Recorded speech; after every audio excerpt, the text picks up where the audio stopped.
Hello guys, welcome to Dr. Night Stare. I know you guys come here to relax and take a nap, so before we go, please hit like and subscribe. By the way, also tell me what time and where you guys listening from. Alright then.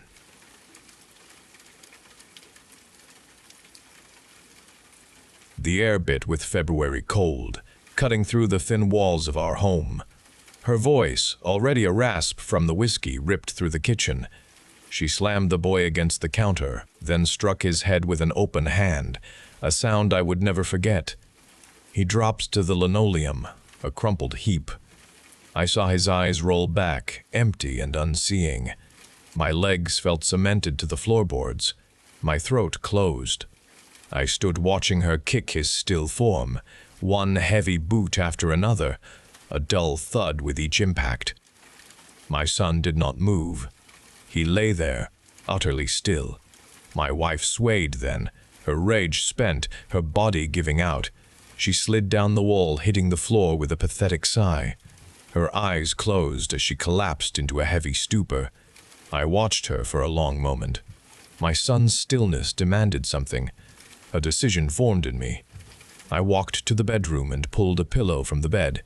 Its soft weight felt neutral in my hand. I returned to the kitchen. She breathed ragged snores on the cold linoleum. I placed the pillow over her face. My hands pressed down. Her body thrashed once, then twice, a weak struggle beneath the fabric. I did not move my hands. The thrashing stopped. Her breathing ceased. I lifted the pillow away. Her face looked slack, peaceful in a way it had not been for years. I went to the living room and picked up the telephone. I dialed 911. My voice sounded flat when I spoke into the receiver. I told them what I had done. I killed my wife. I killed my son. Officers crashed through the front door, their faces hard as they entered the kitchen. One of them immediately pushed me against the cold wall and placed my hands behind my back. They secured my wrists with tight cuffs. The paramedics arrived just behind the police, moving to my son on the floor. I watched them work on him as the officers led me from the kitchen toward the door. Just as my shoulder passed the door frame, a paramedic called out, his voice sharp and clear.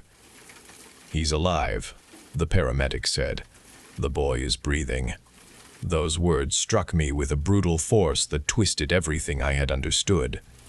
My wife's death, once a necessary act, transformed into pointless murder.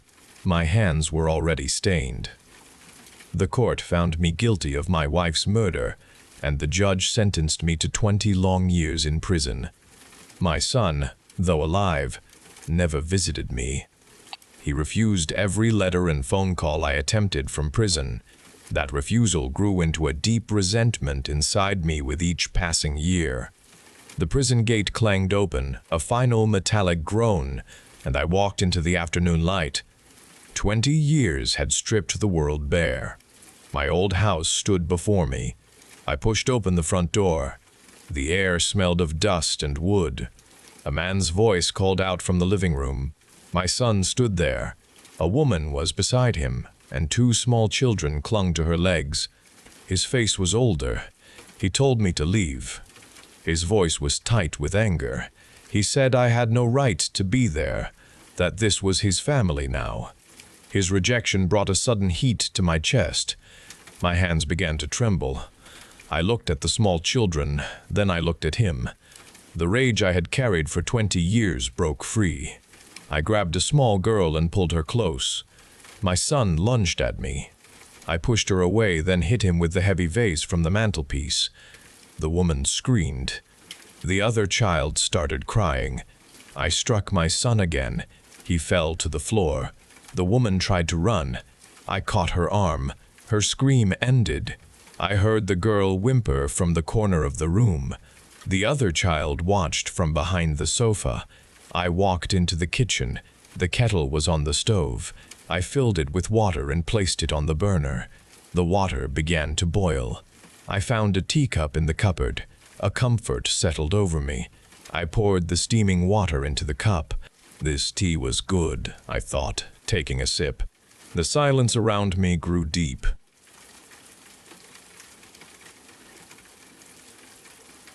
The 5 years with Michael had become the most vibrant part of my existence. I was 55 when our paths first crossed. He was 41, a man with a quiet understanding that settled my spirit. Every morning began with his strong arms around me, his gentle breath stirring my hair. We lived in our small cottage by the lake, surrounded by old oak trees. Our days unfolded in a simple pattern, bringing perfect joy. We drank coffee on the porch as the sun climbed the sky. He read the morning news aloud while I tended the herb garden, pulling small weeds from the rich soil. Michael possessed a calm intelligence, and his kind eyes always held a warmth that spoke directly to my spirit. He was handsome. He had dark hair, and it often fell in soft waves across his forehead. His smile softened the edges of any lingering worry. We spent countless evenings on our worn sofa, holding hands and watching the lake water ripple under the moon. Small moments, like the way he always remembered my favorite tea, or how he'd leave a single wild daisy on my pillow, built the foundation of our happiness. He taught me to fish, guiding my hand as I cast the line into the cool water. I learned to cook his grandmother's apple pie recipe, filling our kitchen with the sweet smell of cinnamon and baked fruit. There was a peaceful rhythm to our lives, a steady beat of shared laughter and quiet contentment. This afternoon marked our 5th anniversary. A happy tune played in my mind as I drove towards the grocery store, envisioning the special dinner we would share. Michael would be home soon, and I looked forward to another beautiful evening with the man who made my world complete. I pulled into the intersection, my thoughts still on the special evening ahead. A blare of a horn ripped through the peaceful afternoon. A crimson sedan surged forward from the cross street, ignoring the red light. I gripped the steering wheel with all my strength, but there was no time to swerve away. The collision struck my car with immense force. Metal shrieked and bent around me. My body slammed against the seatbelt, then rebounded against the headrest. A searing agony exploded behind my eyes, and the world dissolved into an empty darkness. My eyelids fluttered against a bright light. A dull ache settled deep inside my skull. My vision blurred, slowly clearing to reveal a white ceiling. The air smelled of antiseptic. I lay in a hospital bed, the sheets crisp around me. My body felt heavy and weak. A woman in blue scrubs stood beside my bed. She wore a kind expression. "You are awake," she said with a gentle tone. "You have been sleeping for a long time." The words drifted through my thoughts. My mouth felt dry. "Michael?" I whispered, my voice barely making a sound. "Is he here? What about the accident?" The woman tilted her head. "No one named Michael has visited you," she said slowly. "There was no car accident." My chest tightened with sudden dread. "What do you mean? The red car? The crash?" I pushed the words out. My voice grew stronger. She stepped closer to the bed. "You were admitted 3 weeks ago. You were not in a car crash," she explained. "You were brought in after being severely beaten. Your husband admitted you." The nurse nodded. "We need to clear up some things for you." She reached for a small stack of items on a nearby table. She picked up a newspaper and held it out.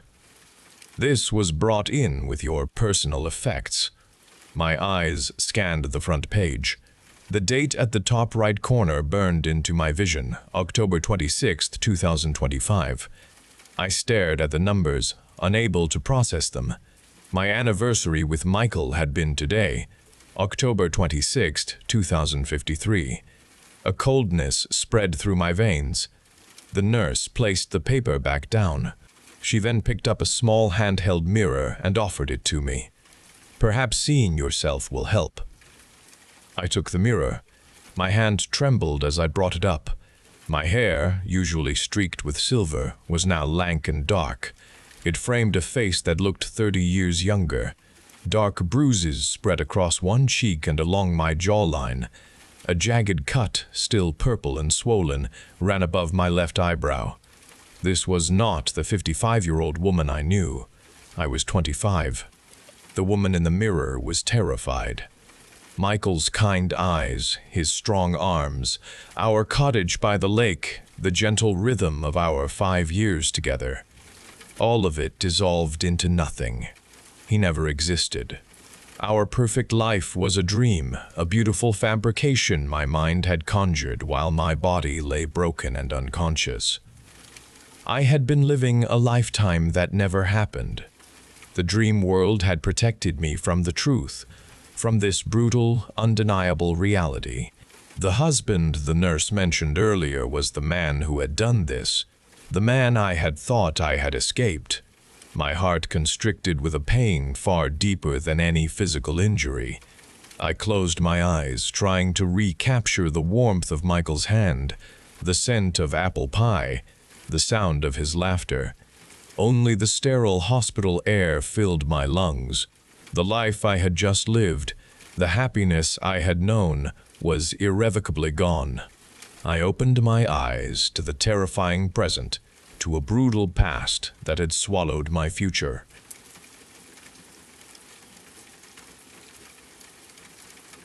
My earliest memories are of the cold house, a chill that seemed to seep from the walls, clinging to the air inside. My bedroom closet was a dark place where coats hung, their sleeves suggesting a presence. One night, a distinct sensation of being watched woke me, pulling me from sleep. I lay very still, my breath caught, my eyes wide open in the dark. 2 points of pale light glowed from the closet's crack, unblinking and focused on my bed. My heart hammered against my ribs in the quiet room. I squeezed my eyes shut, wishing they would disappear, then opened them again, finding the light still fixed upon me. I screamed, a raw sound tearing from my chest. My parents rushed in, their faces bleary with sleep. The overhead light banished the pale glows from the closet's depths. My mother held me close. My father peered into the closet, finding it empty after moving coats. He ran his hand along the back wall, finding nothing. "It was just a dream, son," he said. He spoke with firmness. "Your imagination is running wild." My mother stroked my hair, assuring me it was just coats and shoes. They tucked me back into bed. The warmth of their presence was a shield against the return of the cold, but their words did not erase the memory of the eyes. The next morning, the closet door remained open. Its darkness remained even in daylight. The eyes were only the beginning. Later, the lady began to appear. She stood at the end of the hallway, a tall shadow against the dim light from the bathroom. Her neck stretched long, reaching towards the ceiling, and her head tilted at an unnatural angle. I first saw her when I was 5, during a nighttime trip to the kitchen. Her form was vague. Her presence was absolute. She was silent. I froze, unable to move or make a sound, watching her. She never moved or made a sound. Her stillness was terrifying. I would creep back to my room, my body rigid with terror, pulling the covers over my head, convinced she watched me go.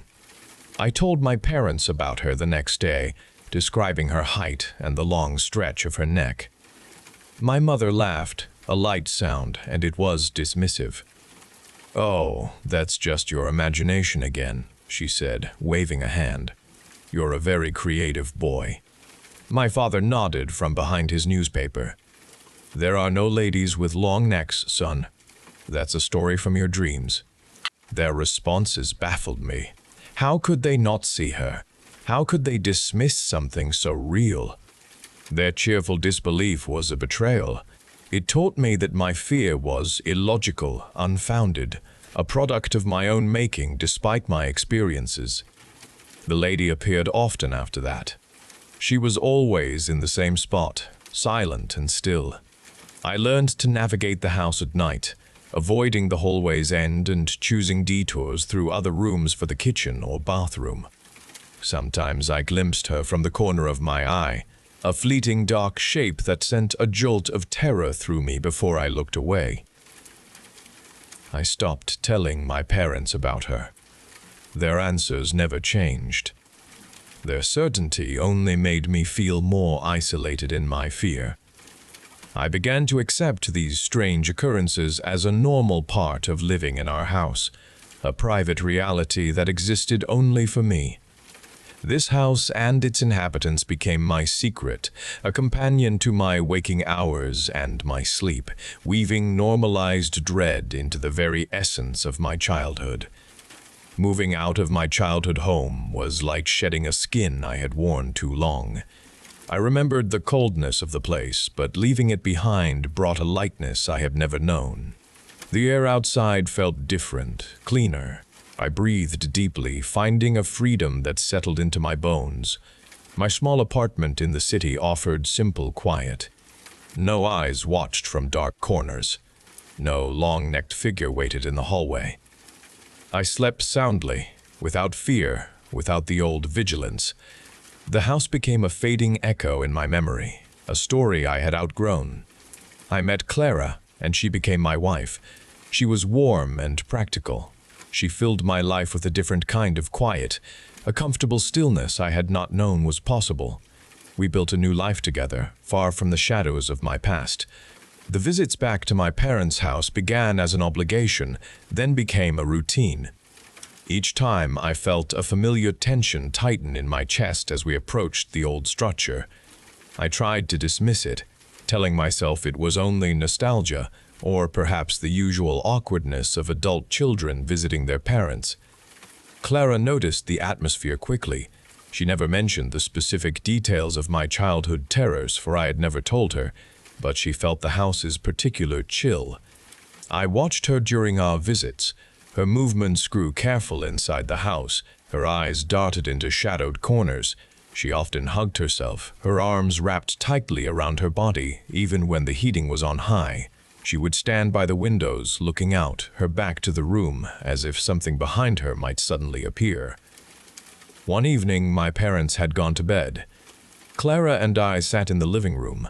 A sudden draft swept through, despite all the windows being closed. Clara visibly jumped, pulling her legs onto the couch. She looked at me, her eyes wide. "There's something here," she said. Her voice was quiet, a persistent dread. "It follows me from room to room." She shuddered. "I feel watched all the time." Her words sent a cold tremor through me. It was not my imagination. It was not just a child's fanciful mind. Clara, who was so grounded in reality, felt it too. The oppressive atmosphere I had known was not confined to my own head. It was real. It clung to the house's long corridors, a tangible, suffocating weight. The house still possessed its power, reaching out, touching others, extending its grip beyond my childhood and into my adult life, even threatening the peace I had found with my family. My parents died within months of each other. The house stood vacant then, cold and silent. Its life had left with them. I walked through its empty rooms during the days. The air felt heavy. The familiar chill persisted, even with no one living there. Each floorboard creaked under my steps. Each shadow held a memory. The decision came to sell the property. Before that, I needed to clear it, to renovate it. I knew the house held an oppressive weight, but I had to face it one last time. I approached the task with a deep reluctance. I hired a crew. They specialized in old home renovations. They started work in the basement first, the lowest point, the deepest part of the house. I had avoided that space for years. It was perpetually damp. It smelled of earth and something else I could never name. The crew began tearing out old insulation and plaster. They exposed the raw bones of the structure. The call came a week later. It was the lead foreman. His voice sounded tight. He asked me to come to the house immediately. I felt a knot of dread tighten in my stomach. It was the old feeling, the one that had haunted my childhood. I drove there, my hands gripping the steering wheel. The house loomed cold and indifferent under the gray sky. The air in the basement felt thick. The smell hit me first. A dense, earthy stench, sickly sweet, filled my lungs with a sudden force. It tasted like decay. It was worse than any odor I remembered. The foreman stood in the center of the room, shining a powerful flashlight onto a section of the wall. Other workers stood back, their faces pale. The wall was not merely damp. A thick, dark growth pulsed on its surface. It spread invisible patterns across the plaster. It pushed through cracks in the foundation stones. It climbed wooden beams, a network of decay. Black masses blossomed in corners. Greenish-gray tendrils snaked along the ceiling joists. It resembled something alive. It writhed with a dark, pervasive energy. The foreman pointed to a section where a wooden support beam had simply rotted away. It resembled chewed paper. The house's structural integrity was severely compromised. It had been compromised for a long time. He explained what they found. He used technical terms. The air in the house had been filled with spores for decades. He told me about the type of fungus. He described how it produced mycotoxins. He outlined the impact of these toxins on the human brain. They affected perception. They induced states of paranoia and anxiety. They could trigger visual and auditory hallucinations. My stomach churned. The persistent coldness. The eyes in the closet. The lady with the long neck. Clara's dread. All of it had a tangible source. It was not supernatural. It was a poison. It was a slow, invisible attack, a biological siege on our minds. The house was not haunted. It was sick. It had been sick since before I was born. It had made us sick too, subtly, insidiously. The horrors of my childhood, the nightmares, the constant terror, were not phantoms. They were symptoms. They were a physical reaction to a living, creeping horror growing within the walls. The house had infected us. It had changed our perception of reality. It had fed on our sanity for decades. The revelation was not a comfort. It was a new, terrifying layer of truth.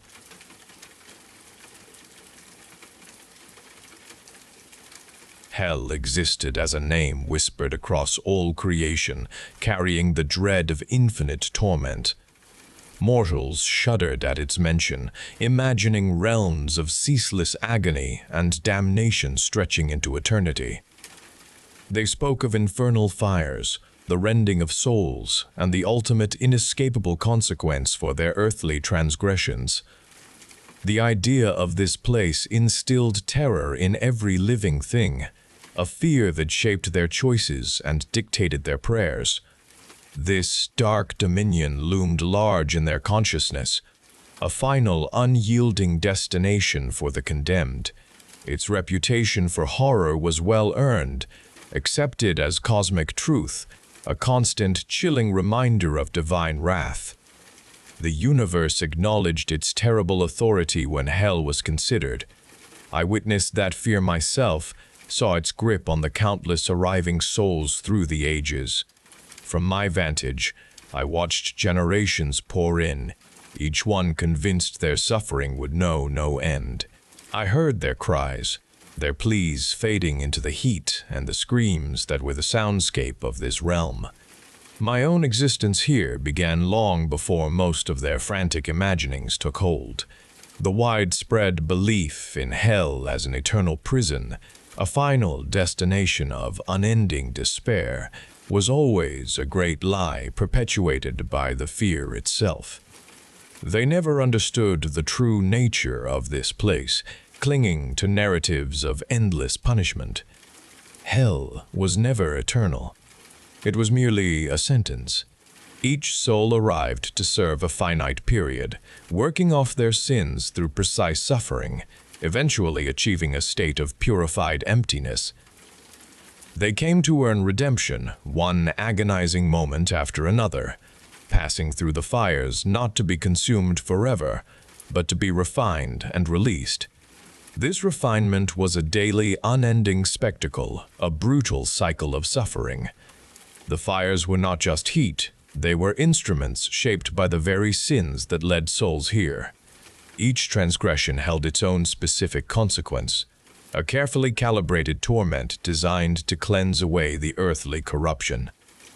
Here, pain itself was the currency for salvation, a payment extracted in shrieks and a broken will until nothing remained but a hollowed-out purity.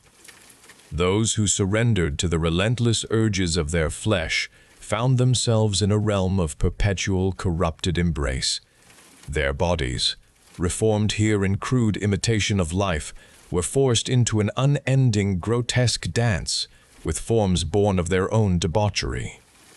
Limbs twisted against each other in a forced imitation of intimacy, skin grating on skin, not with pleasure, but with an abrasive burn that never cooled. Their desires, once fervent, became instruments of agony, each touch a searing pain, each sensation a violation of their own essence. They yearned for release from the forced entanglement, but the cycle continued, binding them tighter with every writhing attempt to escape the sickening embrace. The gluttons, once driven by boundless appetite, were subjected to a different kind of perpetual consumption. They stood before endless troughs, compelled to gorge on putrid, bubbling effluvium that oozed forth from the very ground. This foul substance tasted of decay and despair, burning their throats with every forced swallow, distending their reformed bellies until the skin stretched taut and tore. Yet, they could never sate their hunger, nor could they cease consumption. The agony of constant ingestion, coupled with the stench and taste of pure corruption, defined their existence, each gulp another agonizing step towards emptying their souls of their earthly gluttony. Souls marked by avarice suffered beneath mountains of sharp, worthless shards. They dug through heaps of rusted iron and broken glass, each piece cutting into their flesh, drawing a slow, dark ichor. Their hands, forever reaching for treasures that were never truly theirs, were condemned to sift through this caustic debris, searching for an elusive, non-existent reward. Every sharp edge, every sharp fragment, served as a reminder of their grasping nature, tearing away at their physical form and their spiritual being. They yearned to stop, to let go of the pain, but an internal compulsion, born of their own past desires, forced them to continue the endless, agonizing search. Not all souls endured these specific tortures in perpetuity. Some, having endured the initial period of suffering, their former personalities stripped away, and their wills broken, were repurposed. These individuals, blank-faced and silent, became the wardens of this brutal economy. Their eyes were empty, their movements were mechanical, carrying out their new function with exact efficiency. They marched through the various realms of torment, prodding, pushing, and restraining those still thrashing against their fate. These repurposed souls wielded whips of solidified flame, not as instruments of additional punishment, but as tools to maintain the relentless progression of atonement. They were the intermediaries, themselves purified to a point, now tasked with ensuring the purification of others, their own redemption found in the unwavering application of this horrific, necessary process. The ceaseless din of torment, a constant roar that had defined this realm for eons, began to recede. It was a gradual change, almost imperceptible at first, a slow diminishment of the pervasive noise. The screams, once an unrelenting chorus of agony, lessened their intensity, then grew more spaced out, eventually becoming isolated wails in the expanding quiet. I observed the shift from my position, feeling the very fabric of hell alter around me. The air itself seemed to thin, carrying fewer of the familiar sounds of despair. This decline was not sudden. It unfolded over centuries, a persistent retreat of the suffering that powered this existence. Entire sections of hell, once teeming with souls undergoing their specific torments, emptied out. The grotesque dances of the lustful ceased, leaving their twisted chambers desolate. The gluttons' troughs, once overflowing with putrid matter, dried to crusts, and their former occupants simply vanished from existence. The mountains of sharp shards, where the avaricious toiled, lay undisturbed, their tormentors gone, their compelled searching ended. Trillions of souls, a number beyond mortal comprehension, simply reached their endpoint, their purification complete, and then they were gone, leaving no trace behind them, only the growing vacancy. Even the wardens, those repurposed, blank-faced enforcers of atonement, began to dwindle. Their mechanical marches became less frequent, their whips of solidified flame resting motionless in abandoned posts. I would see them one day, then not the next, their places taken by nothing but the growing emptiness. The sheer scale of the disappearance was staggering. This was not the usual ebb and flow of souls, but a wholesale emptying, a cosmic expurgation. The machinery of atonement, once relentless, wound down to a crawl, then to an almost complete stop. An unexplained shift had taken hold of hell, reducing its once terrible activity to a chilling stillness. A vast expanse now stretched where infinite suffering once resided, leaving only desolation. The last wisp of suffering faded into nothingness, leaving hell empty. The final scream echoed faintly from a forgotten chasm, dissolving into the quiet. All the others had departed, their sentences completed, their souls purified and gone from this realm. I remained, an unchanging fixture in the accelerating quiet, observing their final departures, each one a step further into unknown freedom. I was the first soul ever to arrive in this place, set here before the great machinery of atonement began its long, brutal grind. My status in this realm was absolute, a permanent installation, bound to this emptying dominion with no hope of reprieve. I was the ultimate consequence. The fires died, one by one, across the layers of hell. Their heat dissipated slowly, gradually, until a deep cold settled over everything. The molten rivers of pain solidified into obsidian channels, brittle and still. The air itself grew thin and sharp, carrying the bitter scent of cosmic cessation. The darkness deepened, becoming absolute, swallowing the last echoes of past torment, consuming the memory of warmth and sound. No light now touched this forgotten realm. No sound disturbed the deep stillness that had claimed hell, leaving only a vast, empty expanse. I stood alone, the last sentinel, abandoned to this desolate, frozen eternity.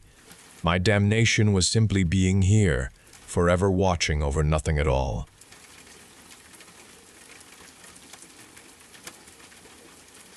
The flatbed rebar truck ahead filled my view on the highway, its metal load piled high.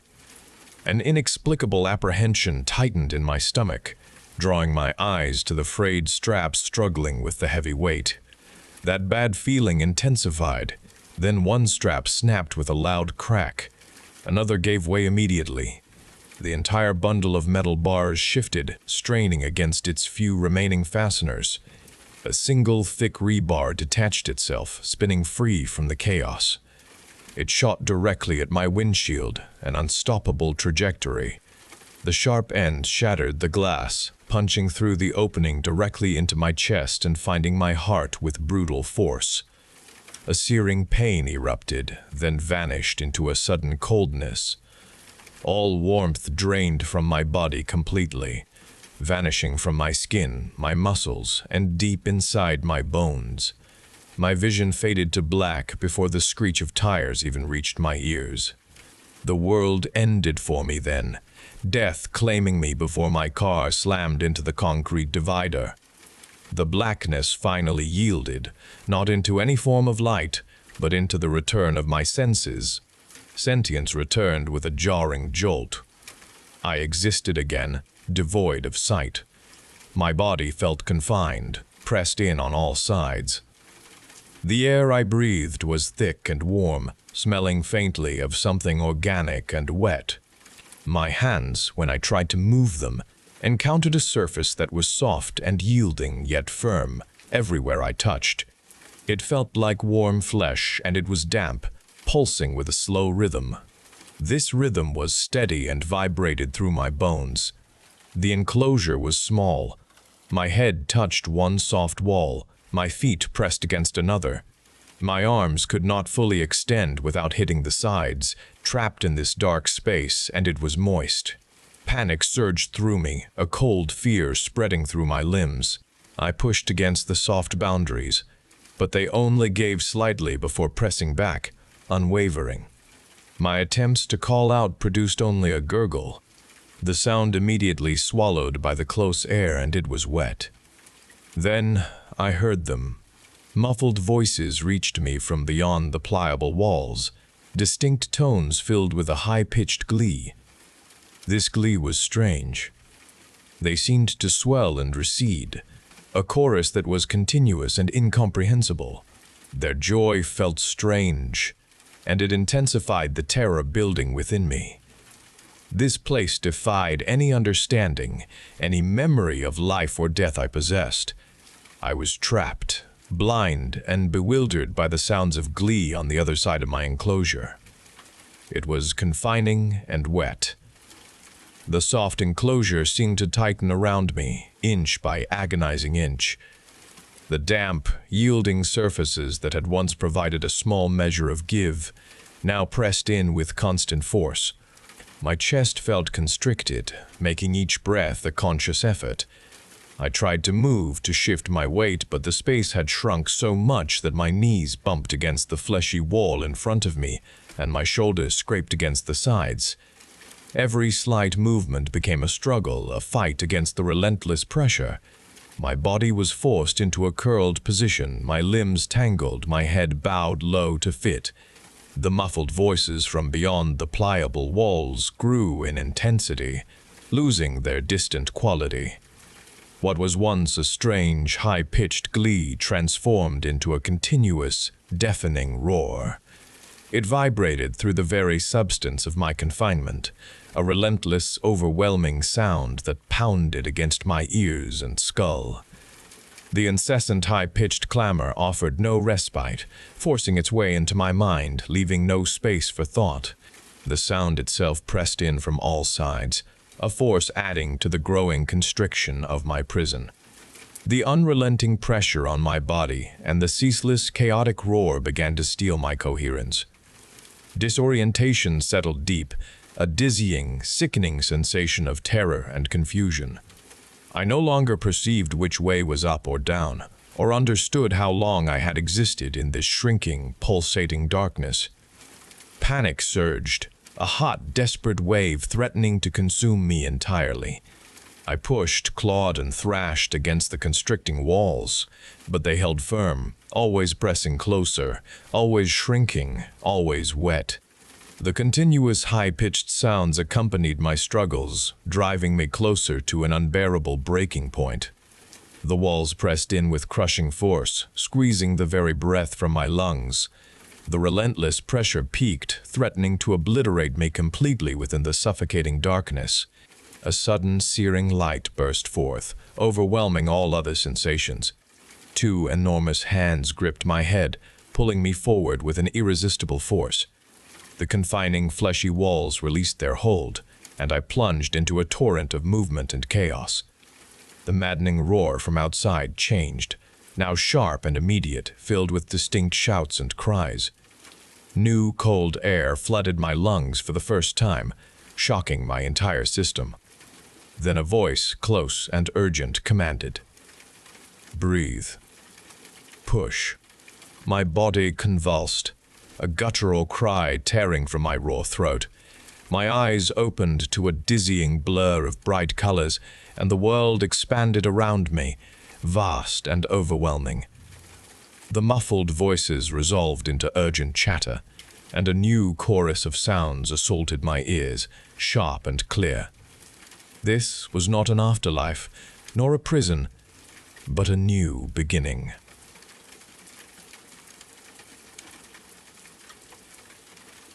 The fairy lights strung between makeshift stalls pulsed with festive colors, throwing a cheerful glow across the muddy ground.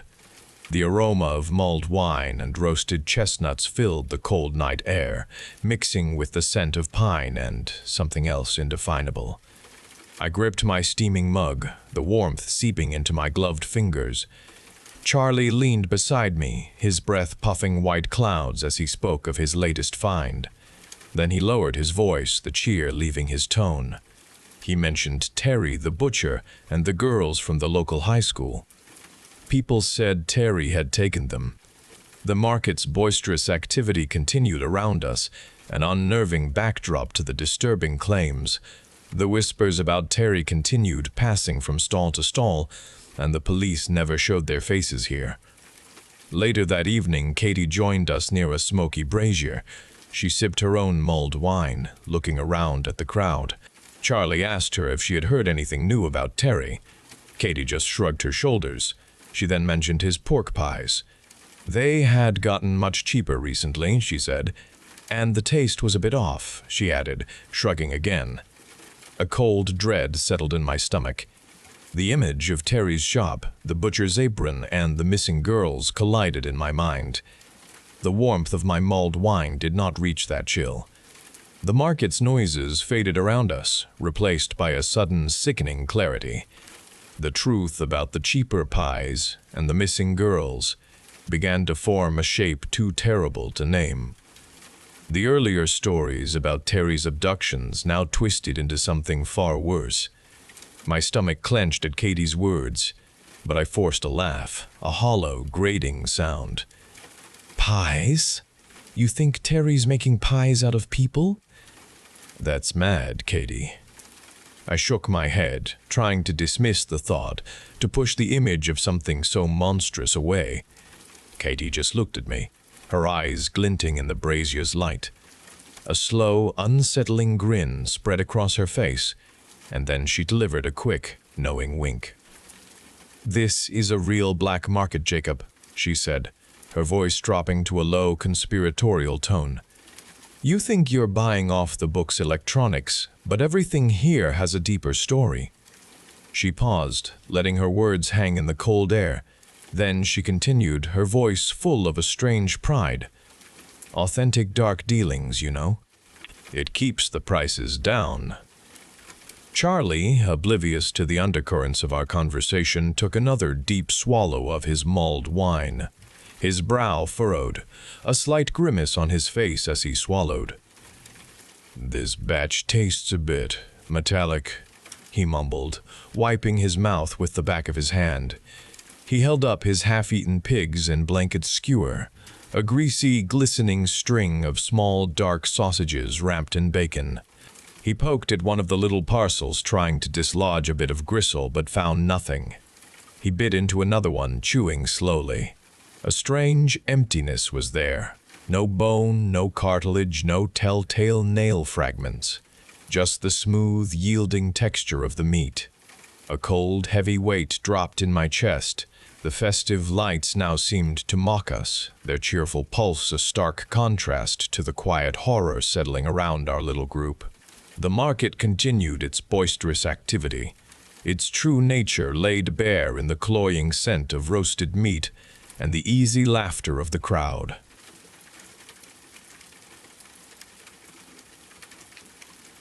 Christmas had become a chore for me, a series of joyless obligations stretching ahead.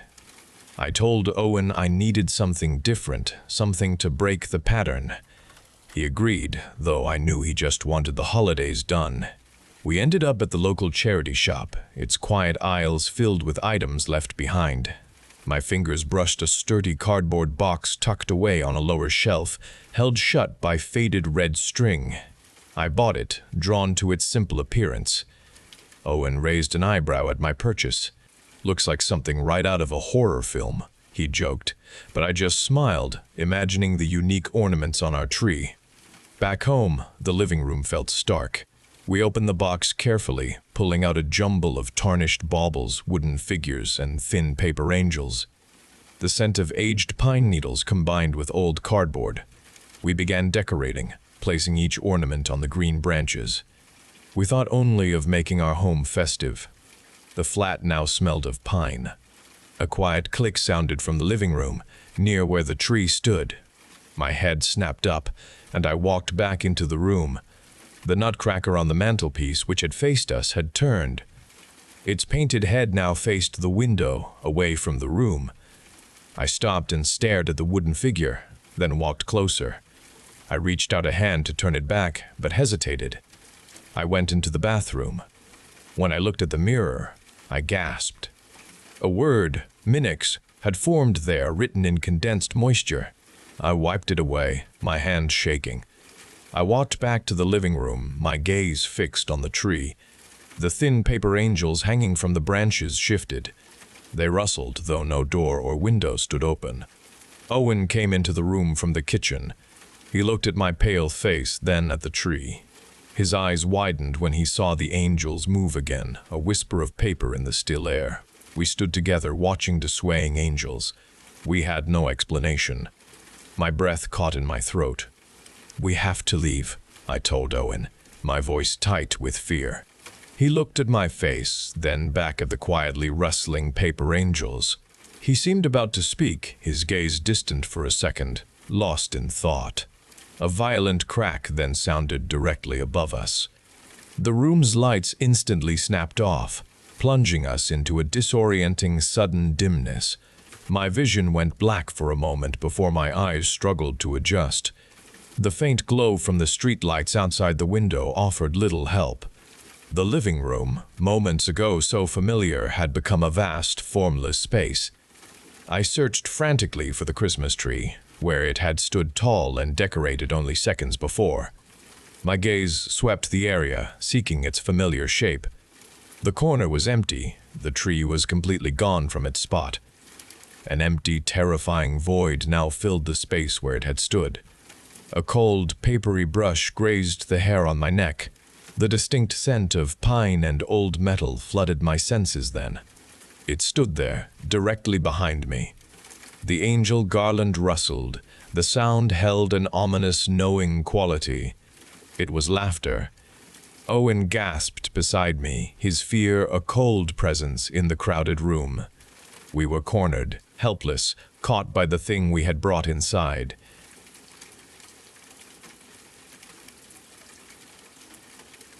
I had driven for hours, the highway blurring into a monotonous ribbon of asphalt.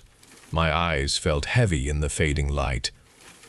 A sign for a roadside lodge, its neon half-broken, promised a bed and a shower through the gloom. I turned into the parking lot. The building was a plain beige stucco rectangle, unremarkable. I parked and walked to the entrance.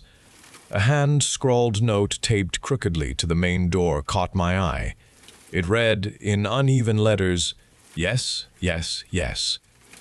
I raised an eyebrow.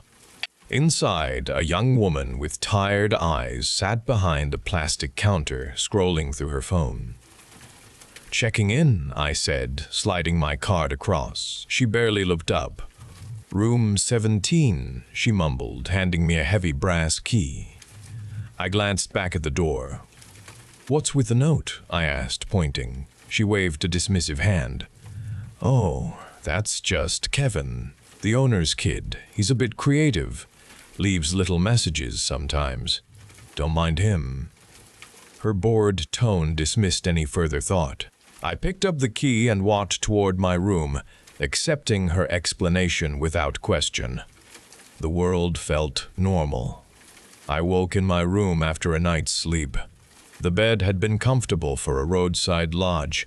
I dressed, ready to start the day. I unlocked my door and stepped into the hallway. My steps took me back towards the lobby door.